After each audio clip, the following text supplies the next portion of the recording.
Vasek Pospisil is a veteran of 2 Olympic Games for Team Canada, London 2012, Rio 2016, and one of the first Olympians to sound off about it on Twitter, saying it was the right decision. Vasek joins us now.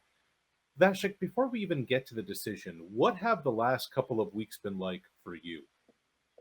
Oh, what a time. I mean, it's been very hectic, confusing at first. Obviously, this is not something that anyone's ever experienced before, and scary times to be honest. And yeah, I'm just hoping that the world is able to recover from this relatively quickly, and that the virus, you know, slows down, or it's kind of not sure what to think right now. I think it's taking everybody by surprise.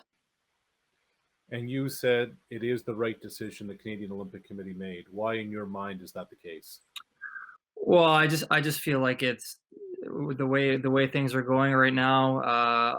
Obviously, sports can wait, and I know Tokyo is still a little bit ways away, but I think logistically I mean, well, obviously for the safety of everybody involved in the games and the fans and athletes, and just the world has other things to worry about right now, and I think the Olympic Games and sporting events in general can wait. I mean, we need to wait for all this to pass, and the fallout of it will be quite significant and dramatic, I assume. So um, I think it just makes sense to focus all of our energy and resources on trying to stop this pandemic, and focus on sports and entertainment when it's time to do so, which is definitely not now. Yeah, Vashik, that's a smart, reasoned, mature outlook on the whole thing. Which you're turning 30 in June. You've been to a couple of these games. You've won a Grand Slam. You've been to a Davis Cup final. You have that perspective on it. Let's go back 8 years. Let's think of the Mhm. kids right now who are 21, 22 years old, who have been working their whole lives to get to an Olympics, to get to this moment, and their disappointment. What's your message to them? Well, I would just say to be patient. I would say that it's obviously not easy, especially if you're young and you just made it to the Olympics. Or I'm not even sure of how the qualification is for most sports. If Right. they've already qualified or not. If they have, then hopefully the Olympics can just be postponed and everybody will get their shot.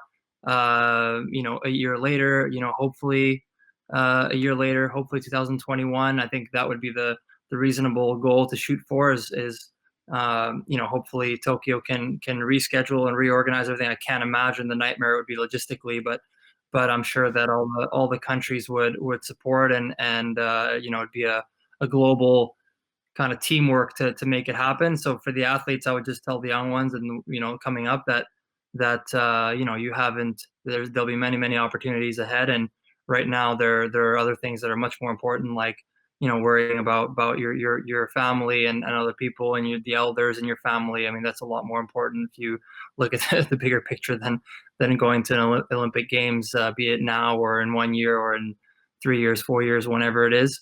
Um, so I think just having a bit of perspective, which is not easy when you're young, but of course, there'll be many opportunities for those athletes. This from Adam Vancouver, the Olympic champion in kayak, who is now a member of parliament for Milton. He wrote, "This is so tough for so many athletes, but this situation is bigger than sport. The health and safety of our athletes, coaches, staff, and fans has to be the top priority. Proud of Team Canada and the Canadian Paralympic Association for taking the lead. To the athletes, we support you." And that's part of this, isn't it, Vashik? I mean, you're in Vancouver right now.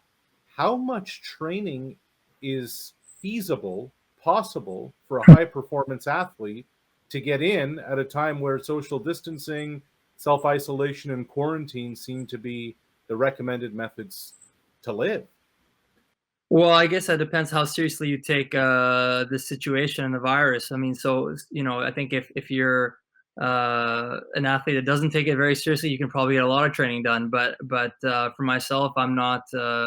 I'm just in my room. I've been doing home workouts. Honestly, I've already accepted that I'm going to gain a bunch of weight, and that's just the reality of it. That but I'll have plenty of time to get fit, get into shape when normal life resumes.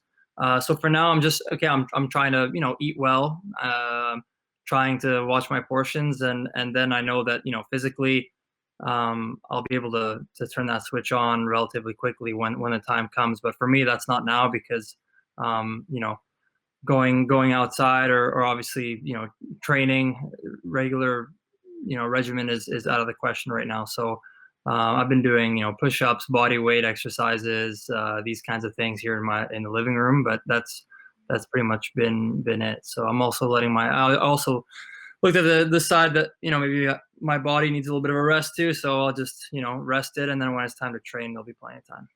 Sure. Pretty much everybody's in the same boat. I mean, the world is Totally, yeah. stopped here. Have you Yeah. been in touch with any guys, any fellow Canadians, any players on tour? Just, I mean, other than the word crazy, what comes up? Yeah, I mean, well, we have a group chat with quite a few of the players, and yeah, I've been in touch with Felix, especially. So I mean, I just think it's kind of uh, I think it's just confusion is the best way to summarize it, right? For all the athletes that are you're used to just having such a routine and having structure, and suddenly you have nothing to train for and nothing to prepare yourself mentally for because you don't know when you're going to be in an event or compete again. So I think I haven't spoken to too many of the players or too many athletes, but I would assume that they're just maybe a little bit confused and uneasy, but that's you got to take it for how it is. You're also a member of the ATP Tour Player Council. You're the head of that. What is your sense? They've shut down the tour, the ATP and WTA Tour until at least June 7th. Do you have any idea of what the next kind of round of conversations are going to be about when the calendar is brought up? Yeah, I mean, we have some idea. I know they have their hands full right now, the ATP management, and we have very good leaders. The chair and the CEO, they're very smart guys, and surely they'll come up with good solutions. And they're leaders, which is what an organization like the ATP needs. So we're in good hands, but it's definitely not an easy situation. I think now more than ever, there'll have to be stronger communication and teamwork. I think the players and the tournaments and the ATP management really need to sit down, and the ITF and the WTA all need to sit down and come up with something that a solution of some kind once we can resume, because everybody will be impacted by this in a negative way, including the tournaments, the players, the sport. I mean, the whole world, obviously, but enough. I'm just talking about tennis specifically.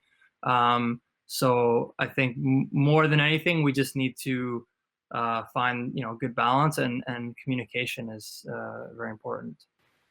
Well, Vasek, listen, man, appreciate you making time on short notice, and Yeah. stay sane and stay safe out there. Yeah, we'll try. You too. Thanks for having me, Arash.